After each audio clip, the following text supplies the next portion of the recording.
Hello and welcome to Legacy Curious. I'm your host, David Gravelle. Today will be our first interview in a series with legendary estate planner and estate attorney here in Oklahoma City, Larry Parman. Larry's an attorney and owner of Parman Easterday, a law firm he founded in 1985. It concentrates its business in estate and financial planning services. He holds the Accredited Estate Planner designation from the National Association of Estate Planners and Counsels, a founding member of the American Academy of Estate Planning Attorneys in 1993, author of multiple books including The Straight Shooter's Guide to Estate Planning and Above the Fray. He is the former Oklahoma Secretary of State and Secretary of Commerce. He's a husband, father, and grandfather. I'm Larry Parman to Legacy Curious. Hey, David, good to be here. Thanks for inviting me. Well, Larry, I'm so happy you could join us today. I'd like our audience to get to know you. So please, can you tell us about your upbringing here in Oklahoma and, a bit about your family? Well, so my upbringing occurred in Northwest Missouri, not in Oklahoma. I'm from the Show Me State and a town of about 1,500 people. And I grew up in what I would call, or what we called in that community, kind of a combination of a farm and urban background because we lived on the edge of town, but yet we spent all of our time on the farm. And so it was great. It was almost a Norman Rockwell-ish type experience because, like so many perhaps living or watching the show, we drank out of a fire hose and ran around in the snow and our bicycles and felt like we had complete freedom of our life, even at a very young age. So we became very independent, very self-sufficient. And I'll mention it later on, but growing up, I had entrepreneurial parents. I had parents who were in business for themselves. And so I learned firsthand, I got to witness, the challenges, the difficulties, and the rewards of living in that world. And it was great. I mean, I sometimes say I'm the luckiest guy in the world because I got sandwiched between great parents and great kids. And that's a great advantage for anyone to have. So Northwest Missouri, a little town called Albany, Missouri, it was a county seat town, and still own farmland there. Go back there as much as I possibly can, and was one of three children. I was the oldest of the three. Had a sister in between myself and my brother, and all of us get along great. we still talk to one another. Both the parents are gone, but it was a great life growing up. So yeah, good for you. And how did your family acquire that farm? Was that a family farm, or did your dad and mom decide that they wanted to be farmers and they were the first ones to own it and live on it? yeah, so my dad was raised, well, both my parents were raised on farms. Okay. And my mother's dad and his family, she was one of four. She was the oldest of four. They lived in a little town outside of a little town called Denver, Missouri, had about 150 people. And they were getting ready to move to California during the Dust Bowl days because they couldn't make a living on their 160-acre farm. And lo and behold, my grandfather had forgotten he'd sent an application to the federal government for a job, and FDR appointed him as postmaster of that town of 150 people. Wow. And it saved their bacon. And so they stayed. Yeah. My dad's parents, on the other hand, the 160-acre farm was very thin and not very productive. And I can remember my grandfather saying, the only decision I have to make every day is whether I go to the barn in the east path or the west path. And so it was a very simple life, but they grew up in that environment, and we still own that farm today. But back in the mid 70s, I guess back in the late 60s, my dad started acquiring other farmland. And then in the mid 70s, my dad and I acquired three other farms, all of which we still have. And so that's kind of how it started. So, he farmed, and he also had a couple businesses as well. Okay. And when you decided to, go to school outside of your hometown, what spurred on that decision? What were you thinking at that time in your life? Well, looking back on it, I'm not sure what I was thinking, but it worked out well. Nobody in my family had ever gone to college. And so I think, no, that's not true. I think my mother went maybe one semester or 1 year to a little small college in Maryville, Missouri. But anyway, I was the first one to go as a practical matter and applied for and was accepted at the University of Missouri. Very few people from Albany went to Mizzou. And I had a great experience there. It was an eye opener for me in many respects because at that time it had 20, 25,000 students. And for somebody coming from a community of 1,500, where we seldom got out of the county, but I learned there that I could compete. And I had many things occur to me during that period of time, that 4 years, that were extremely good, rewarding, and taught me some valuable leadership lessons that I carried forward to today. And it was a great experience. It was a launching pad for my life, really. And from there, I went to law school. So I was one of those people that had a low lottery number during the Vietnam War. Okay. So I decided I wanted to go in as an officer, not as an enlisted man. Right. I had an opportunity to go to graduate school or to go to law school. And so I ended up going to law school and then served in the Army after that. So that's kind of Okay. the journey up through my early years before Yeah. my first real. How did you meet your wife, Darlene? Oh, you'll love this. I met her at a beer breakfast. Didn't know there was such a thing. Tell us about that. That will be a pattern interrupt for the audience. So my fraternity would rent a party building from noon to noon, from noon Friday until noon Saturday.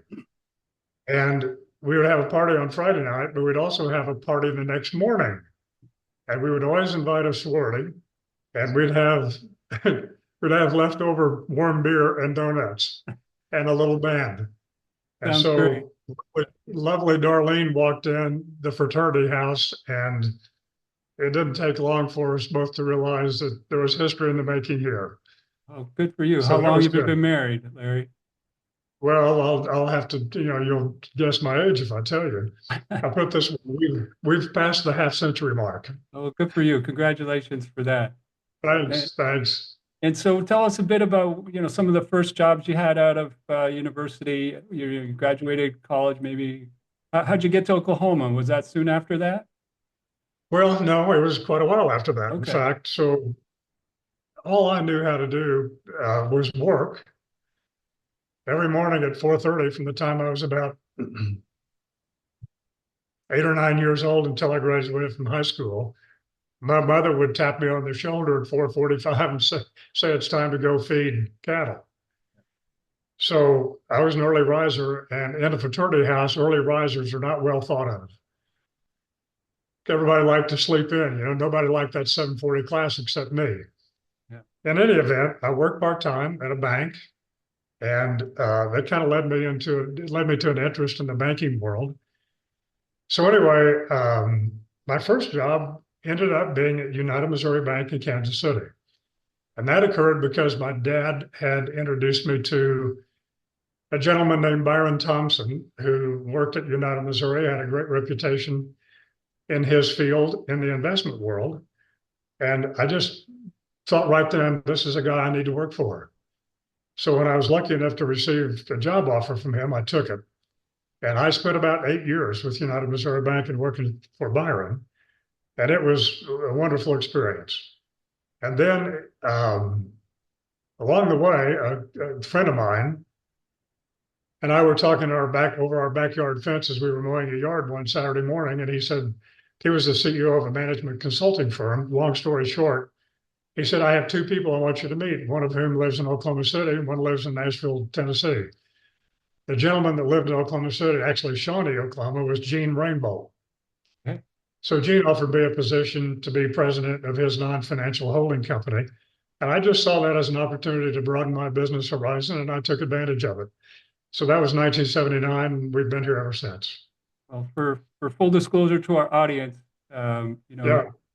Gene Rainbolt is kind of a legend in this town, and grew up the banking industry, I would say, with the state. Frankly, there have 64 branches, I think, across the state now. So they probably started with one back, not too Right. right around that time, I would imagine. Well, you and your family know him well because of Right. your association and relationship. So Right. So great guy to work with and great guy to spend time with. yeah, no, I learned quite a bit from him and have fond memories of him. Tell me about how you came to start your law firm and your practice now, and why you chose estate law.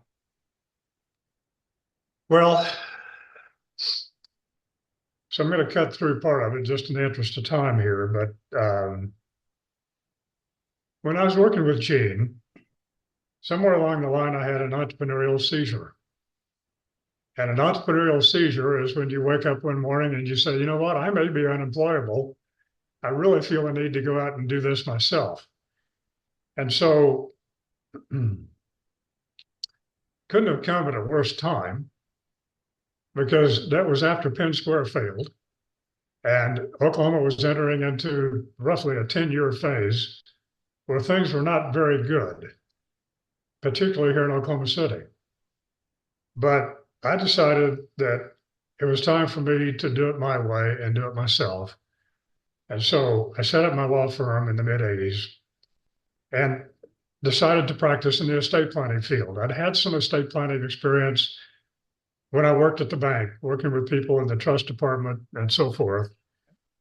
But what really inspired me was my own family's experience. And again, I'll make it short, but my dad woke up one morning a few years prior to that, had a sore throat, and the doctor recommended he go to the farm, don't go to your business. You'll be talking to people all day, go to the farm. So we went to the farm, got on a John Deere tractor, and was pulling those big bales of hay up to the barn. And the tractor slid on the side of a hill, and it rolled over, landed on him, and he lost his life at age 56, just when things were really starting to go well for him. And so the tragedy of that was, and the reason he became the inspirational founder to our firm was because he died without an estate plan. I'd spoken to mom and dad about it. They knew it was important. They continued to kick the can down the road. And everyone, including my dad, thinks they're promised tomorrow, but we're not. And so he lost his tomorrows.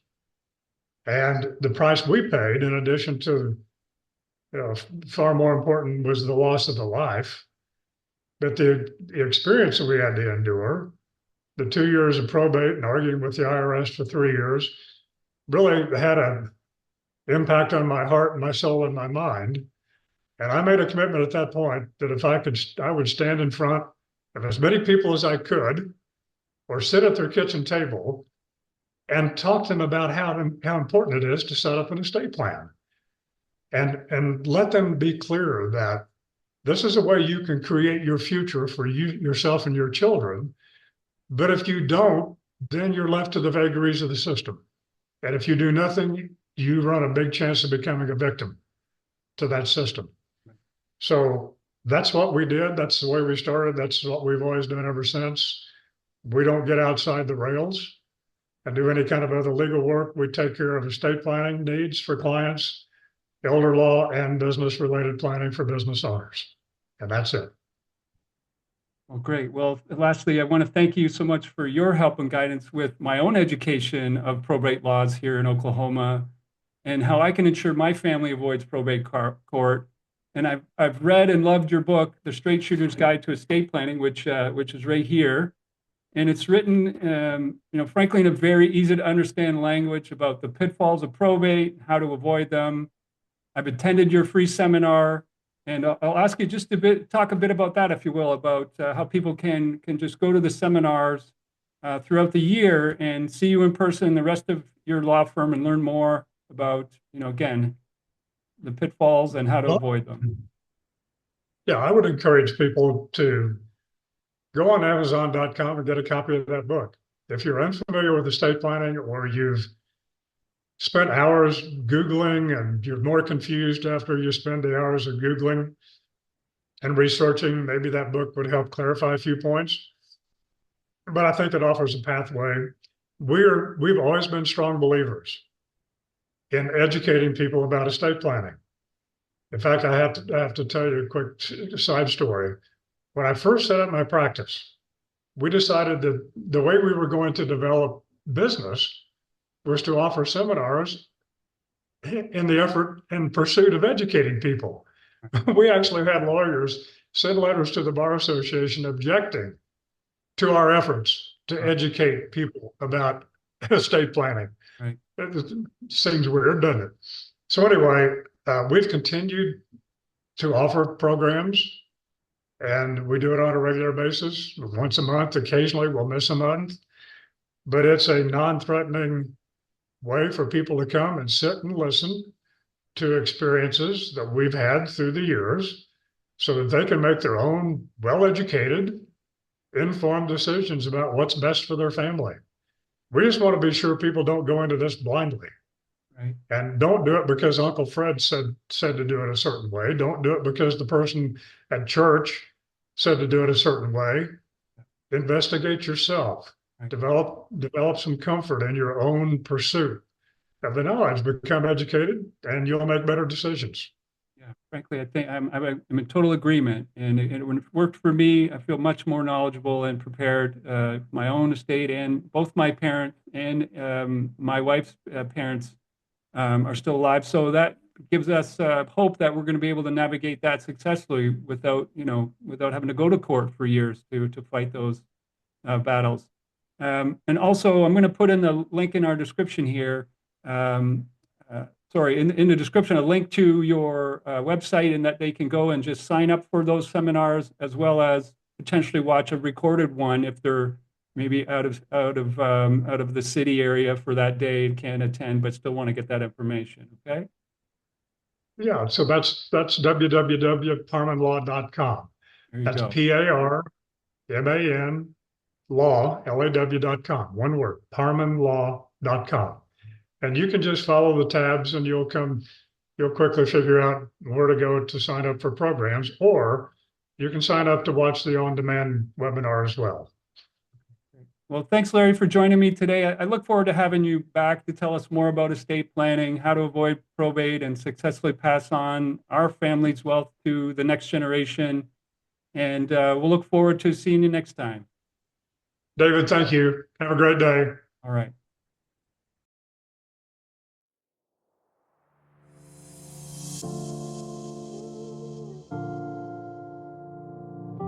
Thank you for watching our interview with Larry Parman, as we learned about his life and the reason why he dedicated his law practice to serving families across the country. Visit parmanlaw.com to learn more and get started protecting your family's legacy. As always, I'm your host, David Gravelle, and this has been Legacy Curious. Everyone has a story. Let's make sure yours is heard and remembered.